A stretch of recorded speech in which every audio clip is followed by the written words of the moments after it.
Hi guys! For this week's video I'm going to be covering a period that I really haven't addressed yet on this channel, and that is the 30 Years' War. I have got a figure here I'm going to be painting from Wargames Foundry. He's sort of a command type unit, I guess. At least he's from the sort of command pack for that era. Now, in terms of ranges, there aren't quite so many of them out there for the 30 Years' War as, say, like the Napoleonic era or World War II or whatever.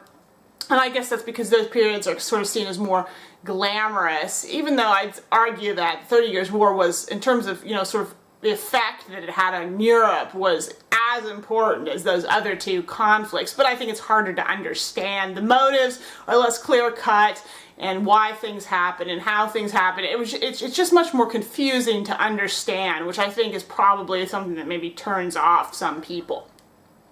So in terms of uniforms from this period, you really are starting to see nations standardizing how people dress. So you are seeing, armies that have specific uniforms and specific colors and cuts and that kind of thing. But at the same time, there's still a lot of soldiers and militias and stuff out there where the people are just wearing their own clothes, sort of like you have in sort of earlier periods like the Renaissance and the Middle Ages and stuff. So it's kind of a transitional period in that regard. And that's how I'm going to be painting this figure. I'm going to be just sort of painting him in his own clothing. He's got a buff coat on, for example. And so I'm just going to be giving him a mix of colors, because that's also a lot more fun to paint. But one thing that they were doing at this stage is, even if they didn't have uniforms, they used things like feathers or sashes to identify who they were fighting for. That kept it clear on the battlefield. I'm going to be painting this guy as a Dutch soldier, so he's going to have an orange sash. That was one of the colors the Dutch used pretty often. Well, at least if they weren't supporting the Spanish, then that was different. But the Dutch who wanted independence were wearing orange a lot of the time. And I realize a lot of you are probably not going to actually want to go out and do a 30 Years' War army for obvious reasons. But one thing you might want to keep in mind is that this era is also when things like the Three Musketeers are set. So if you've ever considered doing sort of a pulpy, swashbuckling, sort of skirmish game of that type, using those kind of characters, this uniform, or I should say, the clothing I'm going to be painting on this figure should be really useful for those kinds of battles and those kinds of figures as well. So the first thing I'm going to be painting on this figure is the buff coat, which is kind of what it sounds like. It's sort of this over tunic that was worn a lot during this period, that it's kind of a buff color. And I think these were actually made often out of kind of a rawhide leather. I'm going to start out using a base coat here of Vallejo beige brown. And then next, in order to build up some contrast, I'm going to apply a nice, heavy, even wash here of Agrax Earthshade. Now to start highlighting. What I'm going to do first is take some Iraqi sand and mix just a little bit of it into the beige brown. It's not too intense yet, but that's fine. We want to build it up gradually. And I've thinned the color out a bit here too, so it's fairly transparent. So what I'm going to start doing, as you can see, is kind of applying the color first always towards the edges of the garment, and then sort of dragging it towards the center. This is kind of what we often do with other leather pieces. If you've noticed, we try to focus or concentrate the lighter colors towards the outside surfaces, and then sort of let everything get a little bit darker as it goes in. And also, because the paint is thin here, as always, we can also go ahead and build up a couple of layers so we can get some even lighter colors towards the edge and have it kind of a little bit richer towards the center. And then I'm just continuing in the same way, but now I've mixed even more Iraqi sand in. And I'm just really gradually lightening up. And you'll notice each time I apply a lighter shade, I make sure I keep it a little bit more transparent, particularly towards the center of the tunic, and make sure that lighter color stays more on the edge, especially if I build it up or add several layers of the color. I really usually only do that more towards the edge of the garments. And you want to make sure when you paint a buff coat, you think of it as being quite light. These seem to have been. You could go with other shades here. I went for a more brownish tone piece of clothing here, but you could also go for maybe a more yellowish tone of leather, using some buff or beige if you preferred.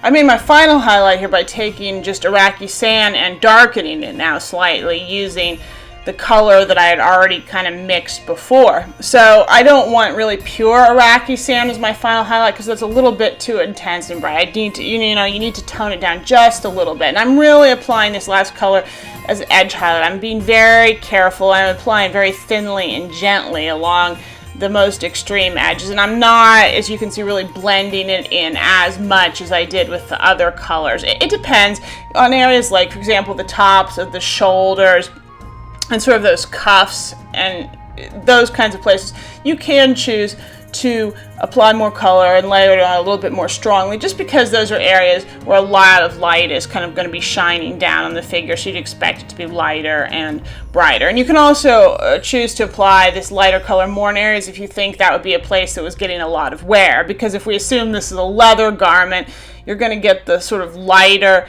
more faded looking colors also, not just where there's light hitting, but also sometimes where there's a lot of wear on the leather surface. Now, as I said in my introduction, because this is going to be a Dutch soldier, I'm going to give him an orange sash.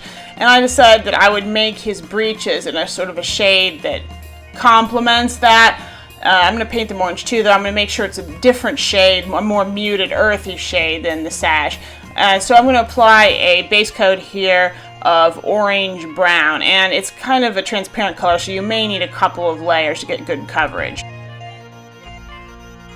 And then to kind of add a nice warm shadow kind of contrast color to that, I'm going to apply a nice heavy wash of Reichland Flesh shade. Now I'm going to start highlighting the orange, and in order to do this, I'm going to be again using my trusty Iraqi sand. So really all I'm doing here is I'm taking a bit of Iraqi sand and mixing it into the orange brown. At first, it's not going to be too much. I don't want to go too quickly. But you can see the end result is that you're going to get kind of an orange shade, but it's going to be kind of a muted, kind of dusty, earthy shade. And that's very appropriate. If you look at what people were wearing during this period, you see kind of all kinds of colors being represented. Reds, browns, blues, greens, oranges. There are a lot of colors being worn, but especially among sort of lower status people who aren't really, really rich, and even among really rich people, you can see there was a real trend towards wearing sort of earthier, more natural shades of those colors. So that's something you might want to consider when you're painting uniforms from this period. So I've just kind of made a first highlight by mixing a little Iraqi sand in, and then I will continue to highlight it further just by mixing in more and more Iraqi sand, and then I'm just going to kind of apply those increasingly light shades more and more sort of the tops of the wrinkles and folds in the pants. And it's really clear with these pants what's really going to be in shadow and what's not, because there's relatively little area exposed, and a lot of it's kind of between his legs or under his tunic. So it's pretty clear where you need to be applying those lighter colors. And it probably won't take you very long to paint either, just because, again, there's not too much really that needs to be covered here. I'm now going to work on his jacket or whatever he's wearing under his buff coat. And in terms of figuring out what color to go for here, I kind of used all of the orange that I knew I was going to have in this uniform anyway as my inspiration. And I chose blue as my tone for the jacket because, Art Theory 101, blue is a complementary color to orange. It means basically it's opposite on the color wheel, and that means that while you can't really mix those two colors because you'll get a muddy mess, if you put them with each other on something, they look really good together. So in this case, I'm base coating the jacket using a mixture of German gray and Oxford blue. And I'm going for those shades, again, because I said the colors in this period were muted and kind of earthy, and I wanted a subdued kind of gray blue here. So after I get that base on, I'm then going to take just pure Oxford blue, and just, you can see, sort of start highlighting the tops of the arms and sort of all the folds and creases. And then I'm going to continue highlighting the sleeves, kind of really starting to pick out all of the kind of creases and folds along the tops of his arms by mixing some sky gray into that Oxford blue. So that will lighten it up, but at the same time, sky gray is sort of a really, as you might guess from the name, a pretty bluish gray shade. So it's going to lighten the blue up, but kind of preserve the kind of tone I want. It's going to still be a nice kind of cool blue-gray shade. And so I'm just going to apply that kind of carefully to the high wrinkles. You can see I'm trying to leave it darker underneath the arms and making sure I really define some folds. And I will just apply sort of one layer of this. You can see I'm doing that fairly generously, and then I'm going to finish up by mixing in even more sky gray. And I'm going to use that as really kind of an extreme edge highlight, just to pick out along the tops of the sharpest kind of folds and creases, and just get that extra level of definition, because on the tops of his arms there's a lot of light hitting, so I've had to make them quite bright, which means I really kind of need that extra level, to help, get enough contrast on that piece of clothing. Next, I'm going to start working on the leather areas of his outfit. Boots in this period were various shades, but usually brown or black. And I've decided to go for brown here because I think it fits better with the sort of overall warm palette that I've been using on this figure. Yes, we do have that blue jacket, it's true, but most of the other things on this uniform are going to be sort of in the more warm spectrum. And I think that brown will just work better here. So I'm base coating the boots with German camouflage black brown, and I'm also going to be painting his sort of sash the same color, because it's also supposed to be leather. I'm now going to start applying sort of a very general rough highlight to all of the brown leather areas using chocolate brown. And as always with this first leather highlight, I am applying it pretty much everywhere. I'm really only leaving that really dark brown sort of down in any creases or folds or areas where I expect there to be extreme shadows. And chocolate brown is a fairly transparent color, especially when you apply it over, say, German camouflage black brown. So it's nice, you can apply it very easily, sort of thin layers, and you can build it up a little bit as I'm doing here to get sort of a stronger, more intense brown in some areas, and then keep it a little bit more subtle in others. But it's at this point you don't have to be too careful about blending or worrying about just keeping this on the highest areas. Also, while I've got the chocolate brown out, I'm going to quickly base coat the stock of his pistol, because that's going to form the basis later on for the wood areas there. Now I'm going to start trying to get the leather to look a little bit more interesting. So my next highlight after the chocolate brown is going to take some beige brown and mix it into the chocolate brown. At first, I'm not going to, make too big a step. I'm going to keep it pretty subtle, as you can see, and that makes it just a little bit easier to blend. So you can see I'm really applying it kind of along all of the edges of the leather surfaces and sort of blending it inward. It's really fun to do on sort of those rolled tops of his big boots. I just kind of applied it along the edges and the sharp creases and blend it in. And then also I'm spending plenty of attention on his feet, sort of around his toes, and kind of picking out all the sort of the sharp creases and folds, making sure the tops of all those creases get hit with that lighter brown shade, and also those sort of little covers that he's got over the fronts of his boots. I'm going to make sure they're lighter. And when it comes to painting his sash, or strap, band, whatever, I'm going to, as usual, kind of be picking out the sort of the edges with the lighter brown, and then making sure it's a little bit darker towards the middle. And then I'm going to follow up by just taking pure beige brown to continue that same highlighting process. And I'm again just doing the same thing, starting from the edges and working inward. I'm just not going to apply as much paint. I'm going to apply it thinner, not as many layers, and I'm not going to, I'm just not going to blend it in as much. So each layer, you just focus more and more on the sort of the edges, and you just keep it lighter and sort of thinner if and when you do blend it into sort of the larger surfaces. And of course, to finish off the leather and get a really good looking effect, it's important to add one sort of final highlight that's quite light, which is important not so much for showing that there's a lot of light hitting the leather, but it has this great way of simulating sort of wear on the leather surfaces. So I mix here Iraqi sand into the color that I just had, and you can see I'm now applying that color very lightly as an edge highlight, really along any areas where there's sort of either really sharp creases in the leather or edges or anywhere you would expect the leather to take a lot of wear, like for example his toes or heels, which are going to get really scuffed.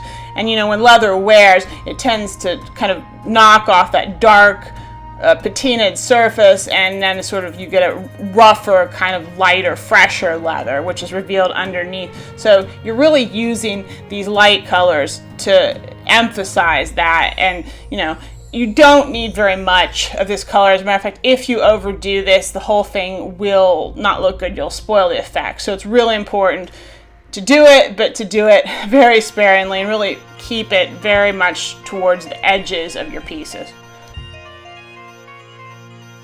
Next, I'm going to be painting his gloves. He's got these nice, big, impressive gloves on. And again, we're dealing with something that would have been kind of a buff leather color again.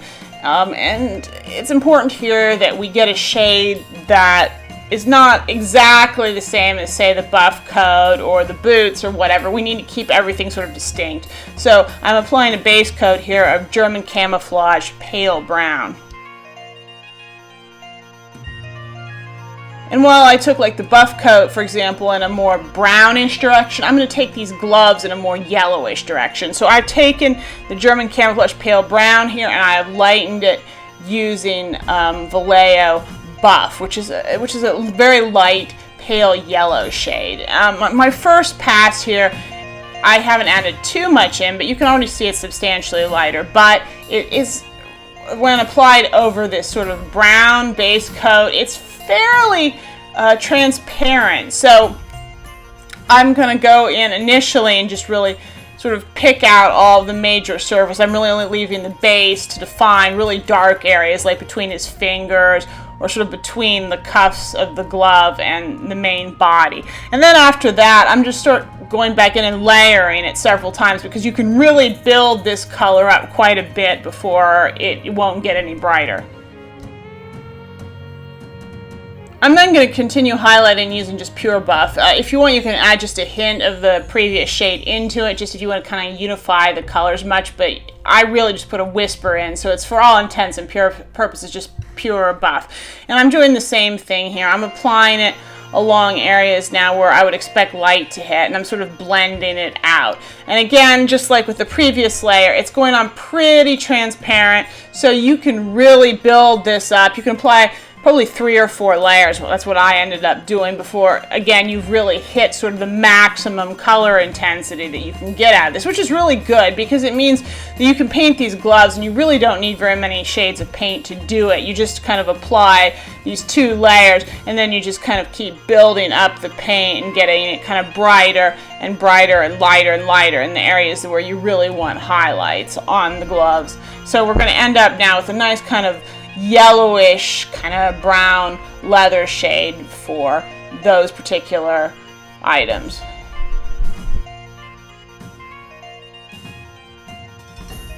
Now I'm going to start working on his sash, and just like with the pants, I'm going to start out with a base coat here of orange brown. It's again a little bit fiddly just because this color doesn't coat well. That just seems to be how it is with any really saturated orange colors. They don't go on very well. So in pretty much all cases, you're probably going to have to get at least several coats, and you'll want to be careful too not to get that really bright color on your finished work.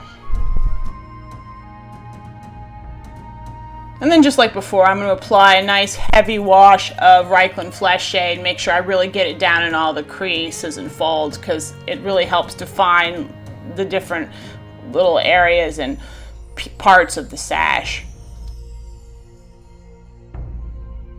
It's going to take a little bit of time for that wash to dry, so while it is, I'm going to be working on some other areas. The one thing I'm going to do now is highlight the wood on the gun. And as you remember, earlier I base coated it with chocolate brown, so now I'm going to apply a first highlight by mixing some khaki into the chocolate brown. You can see I'm applying that to the wood areas and kind of blending it out. And then once I've got that on, I'm going to go back in with pure khaki and sort of build out from the edges, just like I was doing with the leather. So applying those lighter colors along the edge and letting it fade into darker colors sort of towards the bottom and towards the center panels. Then I finish off the highlighting by adding a bit of Iraqi sand into my khaki, and then I really don't put much of that on. I really apply it only as a kind of a very extreme edge highlight. I'm also going to take some of that khaki paint while I have it out and use it to base coat his hair. I decided here I wanted to give this guy a kind of a blonde head of hair. There's nothing too interesting to say here, except you will probably need a couple coats just because it's a light color over a dark color. So just, you know, be a little bit careful when you're putting it on that, you know, you don't get it on his face, for example. Before I go back to the sash, I'm going to put a nice heavy wash of Agrex Earthshade on his hair, and then we're going to let that dry while we work on the other part. In order to highlight his sash, I'm going to be using some slightly different colors from what I use on his pants because I want this to be a brighter, more intense, saturated orange than what I had below. So what I've done here is I've taken the orange brown and I have mixed some Fire Dragon orange from Citadel into the orange brown base, and you can see I'm kind of applying it along all the tops of the folds. So you kind of, that's what you want to do. You kind of want to imagine you're kind of looking downwards, so all the folds increases, you apply it along the top edge, so sort of the bottom edge of all the folds will be darker. And you know, just then on sort of this part of the sash where it's tied, you just kind of want to run it along all the edges, again the tops of the folds, and you've got those little tassels. They're going to want to get kind of orange along their sort of length, or if you can't do that because it's too fine, what I just do sometimes is I put the brighter color towards the bottom and then let it be kind of darker where it divides with the just fabric. And the thing about this Fire Dragon orange is it's a very, very transparent shade of orange, and the tan orange, or I mean the orange brown, was already rather transparent. So if you mix them together, you're going to get a color with not great coverage. So I had to go back over these areas a couple of times, and you can see I'm doing that just to kind of build it up and get more intensity. The thing you really need to focus on, particularly with your first coat, is that you're getting a nice, smooth, even coverage, and it may not be as heavy as you want, but you can always come back. Then I'm going to start lightening my color up, and to do that I'm using some beige, which is a really yellowy shade. If you're lightening something like orange like this, I really recommend you use a light yellow tone. Don't use white to do this because it'll just wash it out and make it more pastel than you want. But if you use a yellow, it'll keep it nice and warm looking. So this is the sort of the first lightening layer, if you will. And you can see I'm just, again, focusing it towards the tops of folds and creases. And I'm also really focusing on areas where light would hit. So you can see I'm not really applying it so much under his arm. I'm applying it always sort of towards the middles of the sash, and again towards the bottom of those tassels. If you do this correctly with these bright colors, with this rather light highlight particularly, you're going to make the fabric appear a little bit shiny, which is really nice because I think in this period you see people wearing kind of shiny silk satin sashes, and that's a really kind of pretty effect to get here, and it'll give it a different look, particularly from the pants. And I'm going to emphasize that now even more by making a really very light yellow orange layer with the beige, and you can see now I'm just going over it again. I'm in sort of in even smaller areas, really picking out the tops of some of the wrinkles and really emphasizing that. So you're going to get like this really shiny, sort of well lit look going on with this fabric. The wash I put on his hair is now had a chance to dry, so I'm going to finish painting that real quick. I've just taken some of the beige now and I have mixed it into the khaki, and I'm going to just sort of start applying it along sort of all the along the tops of all the strands of his hair. So you want to leave the dark washes, particularly down in all the recesses and cracks, and sort of along the bottom you can leave that darker, you know, areas where there would be shadow. The thing you should know about painting blonde hair is, I think if people have trouble with it, it's because people sort of have this sort of stereotypical idea that blonde equals yellow in their head, but if you do that on a figure, it's really not going to look natural. People don't really have really brilliantly yellow blonde hair very much, particularly adults. If you see really light yellow hair, most of the time it's going to be on children. As we age, our hair tends to darken and get browner.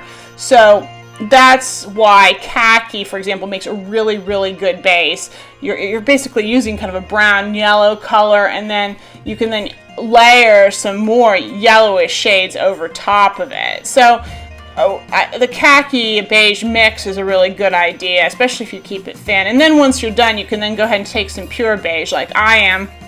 And you can see I'm now picking out some individual strands where I want it to look like some light is hitting, because if his hair is glossy, it's going to get a little bit shiny, and you can have some brighter, lighter areas there just kind of picked out, particularly here along the bottom where more light's hitting, and that'll make the hair look good. And you would not ever want to just use this kind of beige color by itself, but when it's layered over this more brownish kind of yellow shade, thinly like I am, it will produce a nice, attractive, natural looking blonde tone for this figure's hair.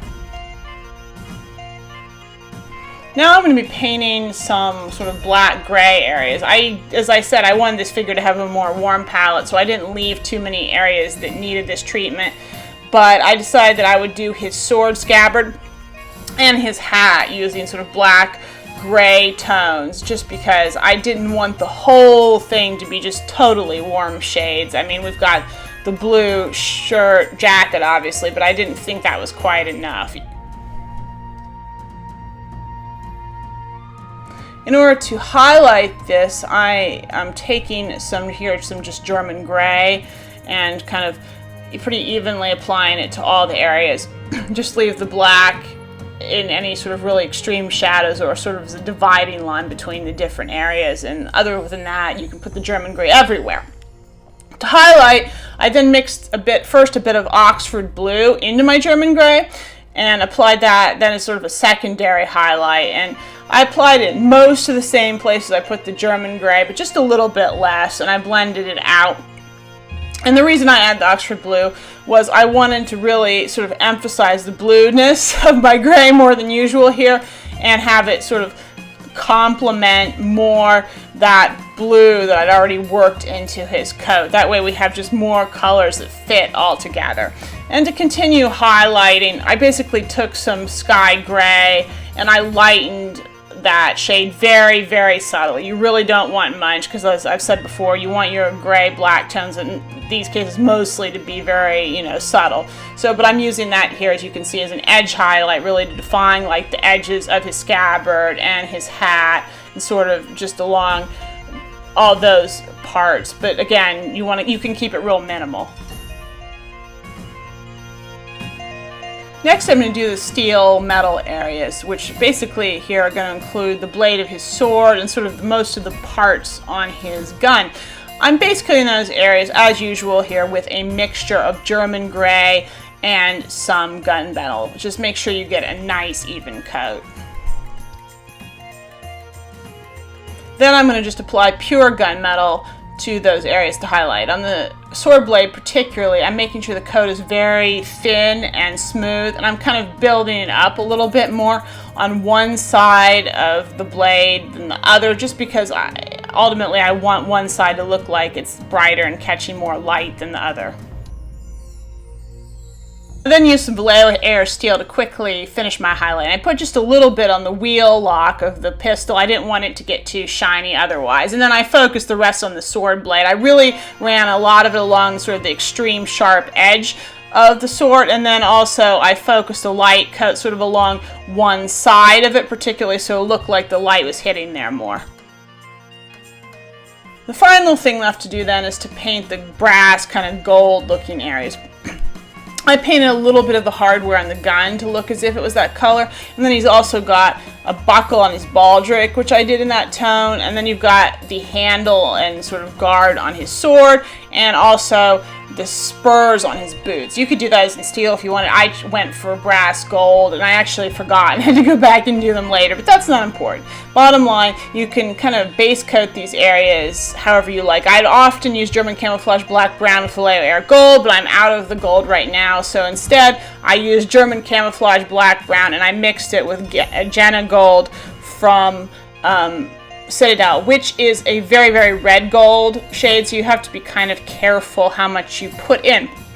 After I had it base coated, I then went back in with just kind of pure Jenna gold, or maybe cut it with a little bit of the brown, and I just used that to sort of basically highlight all of the areas, you know, that I didn't want to be really dark and shaded. And then if you want to get a really, really shiny effect, you can kind of finish that up by mixing a little like Vallejo steel or silver in very sparingly, and kind of using that to dot on some areas where you want it to really look like the metal is shiny. Okay, so here's our finished 30 years war soldier, and he's our sort of Dutchman who's supporting the orangist cause here. This figure was really a joy to paint because it was just really, I don't know, I won't say that it was better sculpted than a lot of the figures I painted, but it was sculpted in such a way that I really felt like it just took the paint well. It looked really nice. Everything went on really well. And I was really, really happy with the color combinations and how they sort of all fit together with one another, you know, on this model.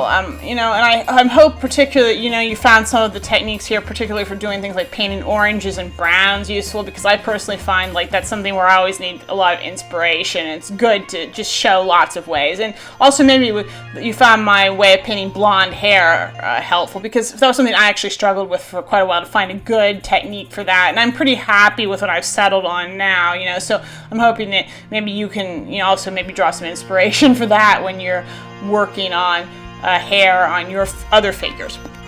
So as always, if you enjoyed this video, please like it, share it, leave me comments, you know, let me know what you thought. And of course you can subscribe to my channel as well if you haven't done so already, so you can keep up with what I'm going to be doing in the future. So that is all for now, and I will see you next time.